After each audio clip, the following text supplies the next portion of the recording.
Okay.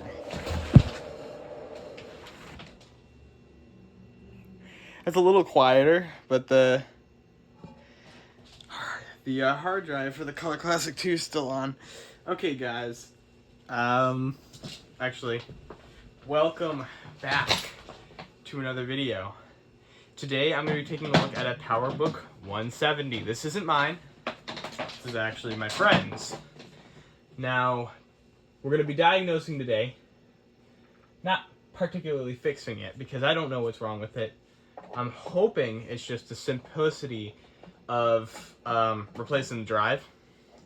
But it seems like it didn't like the last drive that I stuck into it. But that could be because it was already dead. We have two drives here today. And I'm not expecting this thing to last long because we're probably going to update it with a blue SCSI.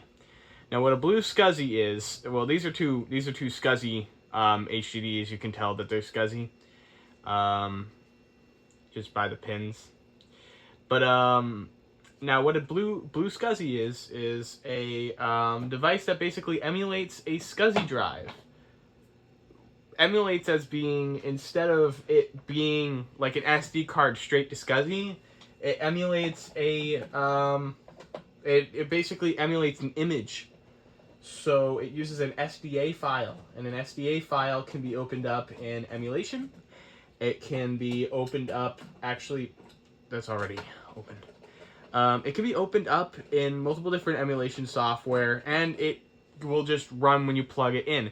You can create it, mostly it's easier to create it through software on a Mac, and maybe someday I'll be able to go through with that, but there's tons of videos out there on how to do it. I like doing it the old-fashioned way, where I don't use emulators, because I'm not great at using emulators, but I like doing it the old-fashioned way because it just makes it a lot easier for me. That being just using the software to format the drive, and then I format the drive using Lido or SCSI Probe on my Mac. Or just using the normal, if you use a newer Mac, like maybe like a G4 Tower or Pizza Box, or maybe a G3, or I mean not G4, G3, like all-in Mini Tower or Pizza Box, or any of the previous Power Macs that were made, like from the 601s to 603Es. This is, obviously says AIDS on it. It says noon 1995, so this is my friend's, Aiden's. So here it is. Now I don't know what happened to the logo, and I don't know what this sticker was, but yeah, so we're gonna get into it. As you can see, this one does come. Somebody did install a modem into it, and I hate this part because it's the wrong fucking bit. Sorry, I need to get rid of that language in my upcoming videos. Be careful of what I say, because I'd rather have youngsters enjoy the content that I am bringing. But as of right now, I have a potty mouth, and I do apologize for that. Alright, so you're going to have to gently, you have to be very gentle with these because the standoffs break on them. This one's actually really clean, like zero corrosion whatsoever. But so this uses a hinge up here. So there's two pins, and it basically goes from the back, and this is your daughter board. It has your CPU, your FPU, floating processor unit, and this one actually has a added RAM module. So you most likely have 1 or 2 megabytes on this board, maybe 4. There's probably 4, and then this one actually looks like it's an extra maybe 4 on top of that. So it's like about 8 megabytes. Now I don't know for sure because I haven't gone into it yet. Here's the modem. This is your SCSI port. This is your ADB, Apple Serial Desktop Bus. Your microphone in and out, and your 2 serial buses. You can swap from each serial bus depending on what you want to do, that being for 68K modem or talking through the internet, but I think you can only use Apple Share on your printer port. So that's being plugged one end into one Mac and one end into the other, and if you have the sharing option in Chooser, and you can install, it's called Apple Share or something like that, and you can install that, and it should work fine. It's on System 7, but you have to install on System 6. I'm not a huge fan of System 6, just because it's a little bit more difficult to deal with. So I don't really normally I'm not really a big System 6 fan. But we're going to actually swap this drive out. Now, to get to the drive, we can do multiple things. I like going the easy route because most of the time the standoffs are already broken off, but we're going to check to see. No, they don't look like they're broken off yet. So I'm going to be... I can even... nah. I'm going to be very gentle here.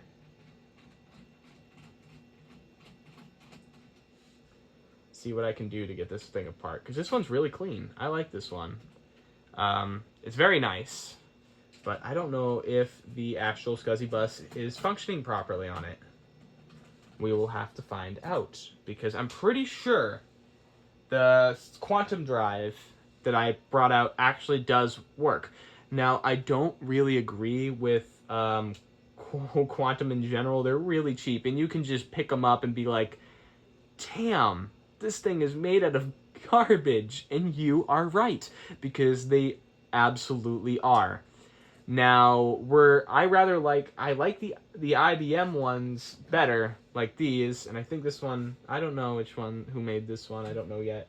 I'll have to open that one up, find out who made that. Yo, that is an IBM. So I like the IBM ones better, but they do die, but they don't, like, fail. I wouldn't say they fail as badly as Quantums do. Quantums basically will start squealing, and then once it starts squealing, it starts halting, and then you have to keep opening it up and keep working on it, and it's like, oh, why don't I just move to Blue SCSI?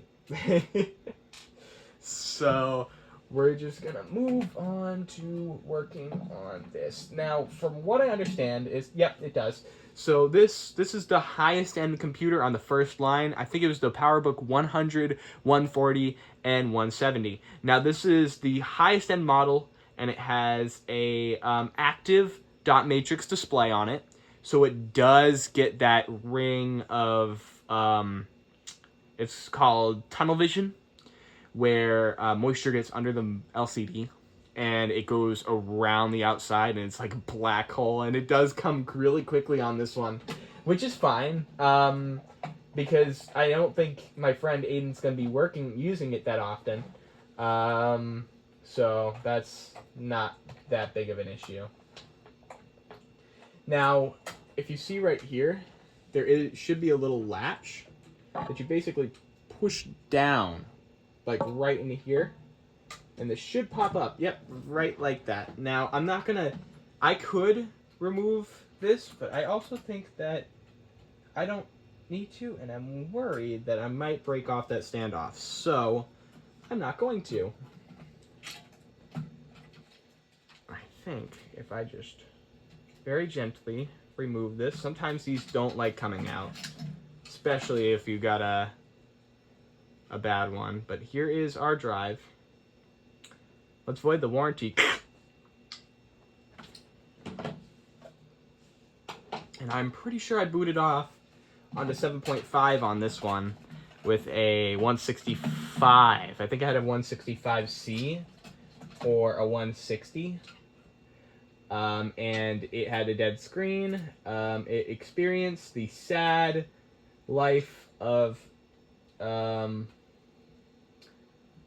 God, what's it called? It had vinegar syndrome, where the polarized layer becomes a complete mess, and it was like that because it was in a.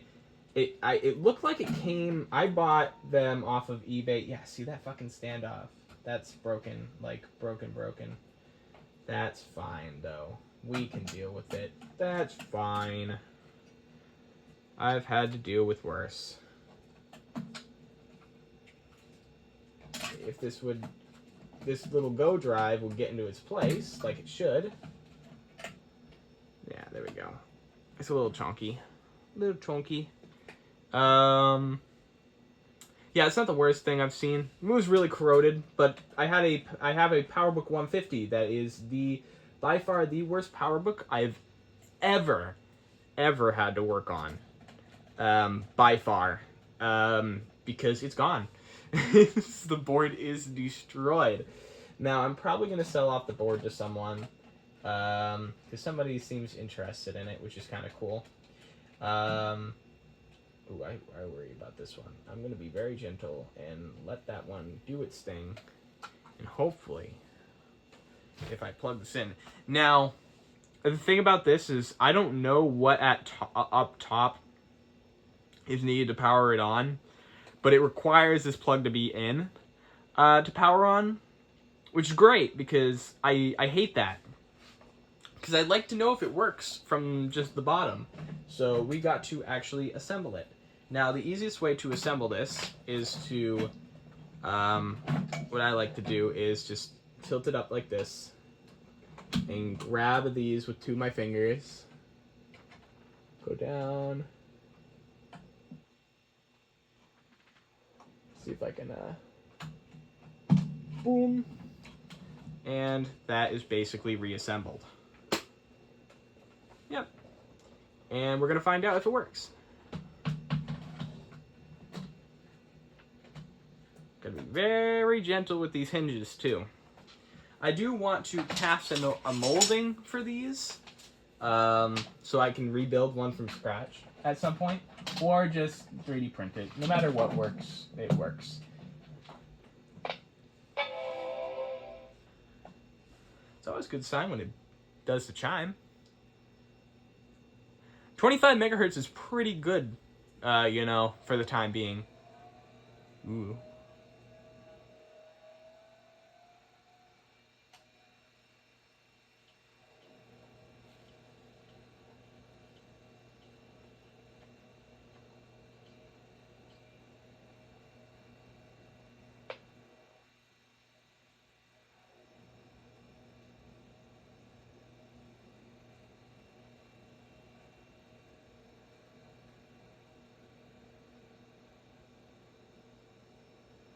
That might not be a happy drive.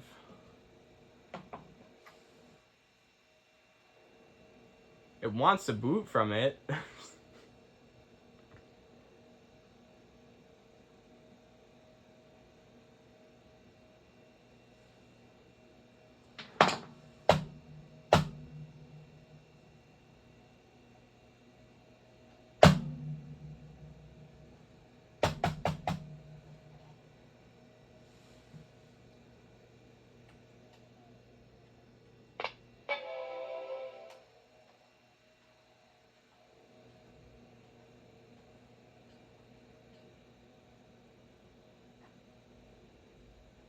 Yeah, that's the end of that drive. Uh-oh, that's not good.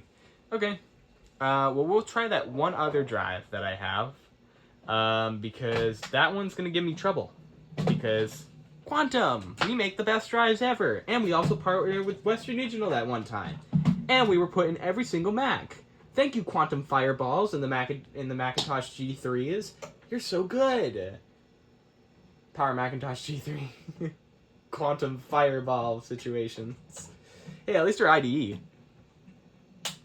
But I don't like that. I don't like those sounds that makes.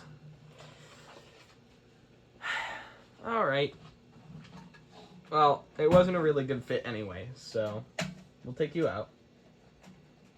You can already see the standoffs breaking right there. That's not good.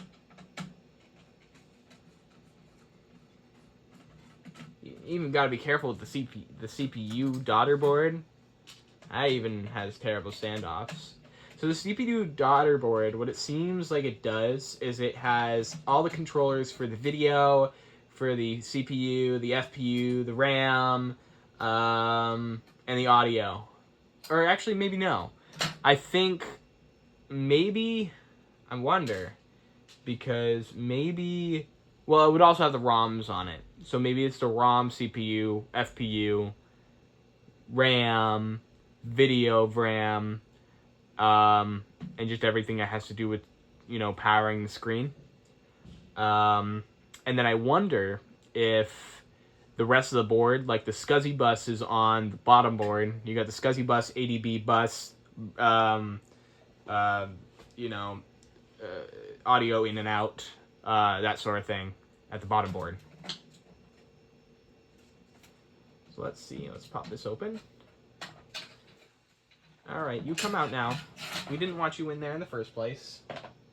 Worst comes to worst, these are all dead, and I wasted my life away. But I swear this is the one that works.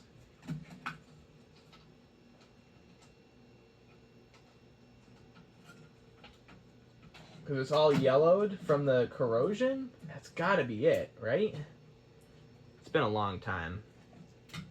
Sorry.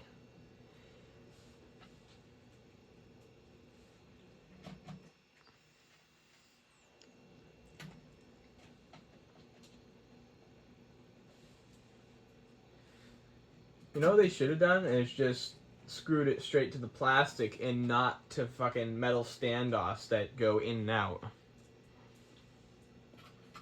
With heat. Like they expand and contract with the heat. And that's what fucking screws them up. Maybe they should have gone with a better way. So I'm just gonna stick this on.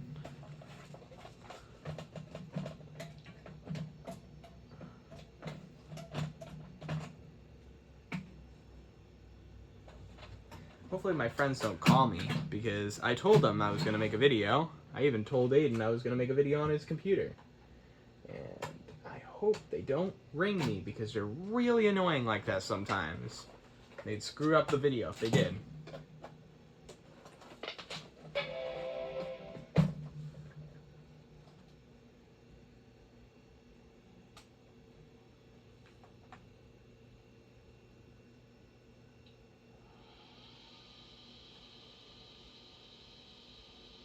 Interesting.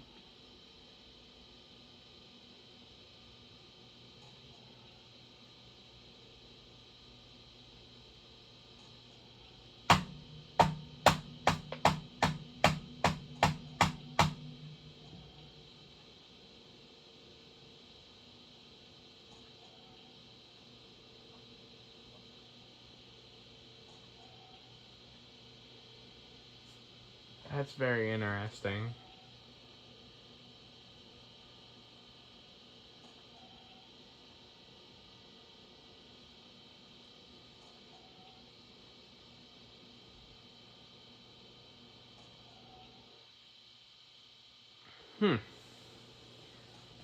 See, I have a bunch of like parts ones, but I don't feel like I wonder if this is a power issue, but I doubt it. I doubt it, because it's stopping and thinking about it.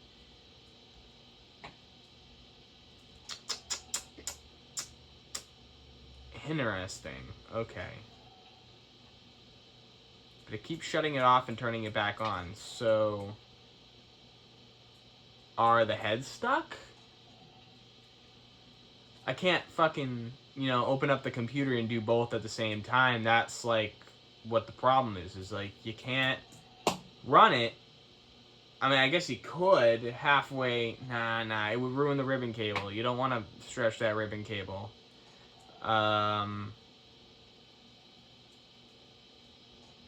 Oh, the Color Classic 2 went into sleep mode. Yeah, they do have sleep mode, by the way, which is awesome, because the earlier ones don't have sleep mode. Probably because it's all soft power stuff. But it's probably one of the first ever... Well, it's the first CRT all-in-one with sleep mode. And it is freaking awesome! It's before the LC500 series, so... yeah. But I wonder if the Macintosh 2 had it. I don't have a Macintosh 2. I have a Macintosh 2X. It doesn't work. I think the power supply is dead. I did try the 7 volts, and I did try, I recapped it. I backtraced a little bit of the voltage lines for the soft power, and I was like, the soft power can't be bad. Like, it just can't be. Because I jumped the actual power supply itself, and the fan didn't kick on or anything, and I didn't get any voltage, and I'm like, well, this is fucking not working. So, Also, you can see the tunnel vision in place. The tunnel vision's kind of happening. But yeah, this was a video on... Wait a minute. It's staying on now.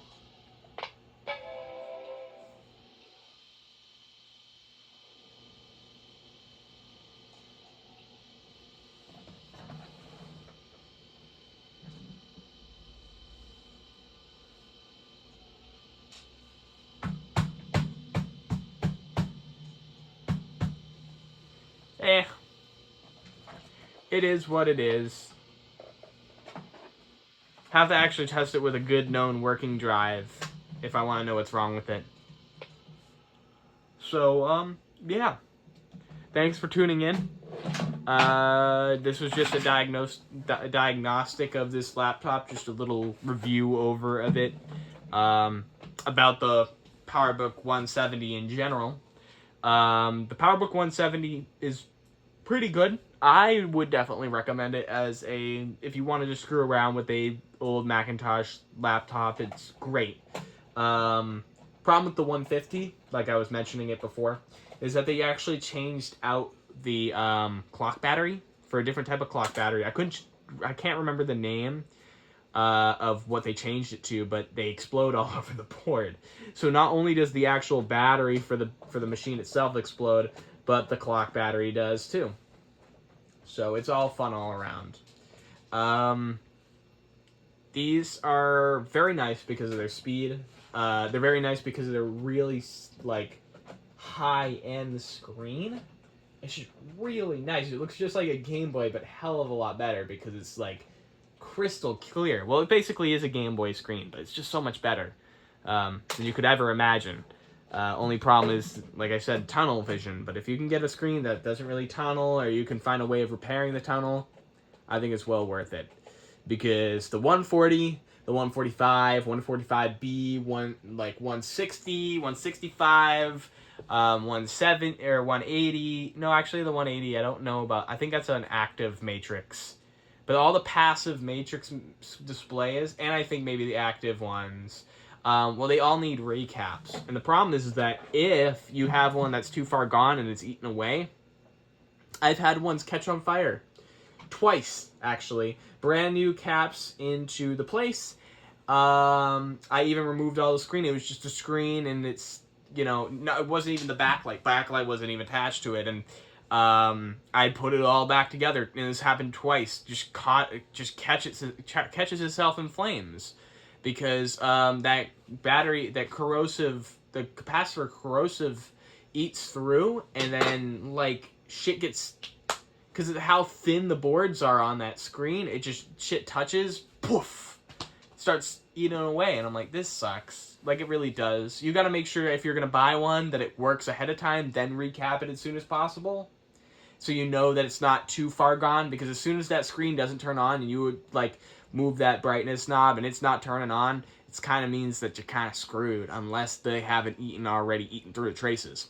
So, you know, it's PowerBooks in general. PowerBooks that's why they're super cheap nowadays, because nobody wants to work on them. One of the reasons, well, here's a good prime example. You have a media that you can't get anymore that actually was replaced by Blue SCSI recently, which is great, but it hasn't been like this in years and years, and the plastics break, the LCDs don't work, the LCDs, if you even have a passive, sucks. You know, they're powerful for what they are, but they don't have enough ports on them.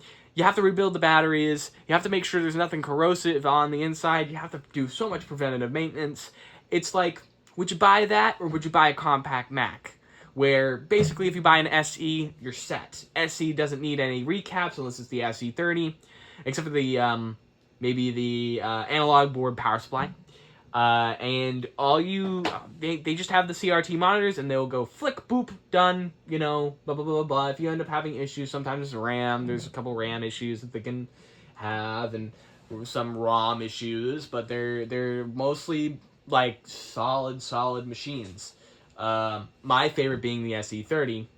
And you guys hopefully will be seeing upcoming videos of the SE30, because I do have some upcoming projects that are coming along that I've been working on for a couple years now, and something's coming in that's really big for me, very interesting, and a lot of people, I've talked to a lot of people about it. They don't give a shit. That's fine.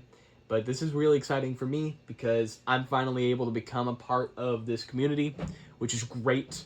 It's a great community. Mac stuff is just incredible. They may not like the way that I work on stuff. They may not like the way I collect things, but I collect things to have fun with them. I don't collect them to gather dust, nor do I collect them to have them hold any historic value. It's all about playing around with them. What can I do with this machine? What can I experience with it? Which is great because I have the money now. I'm at home. I'm working, but I'm not really busy. So it's that time to do some things like this. I was doing a little bit of Walkman work, which I might upload some videos in the future. But as of now, it's just this and more work compared to Macs, and hopefully I can do a lot more videos on these because I've got so many of these now.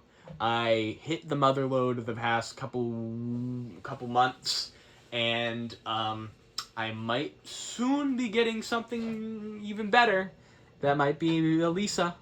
So that's gonna also be a nice upcoming, event. And also in the next 2 years, hopefully we're gonna have a celebration on the 128K turning. How many years old would that be? It was 1980. That'd be 10, 20, 30, 40 years of the Macintosh, the Macintosh. And that'll be very fun to go through the Macintosh because, I'll probably do a video on it definitely at first. Maybe in a couple years I could do another video on it, the Macintosh. It's a very interesting computer.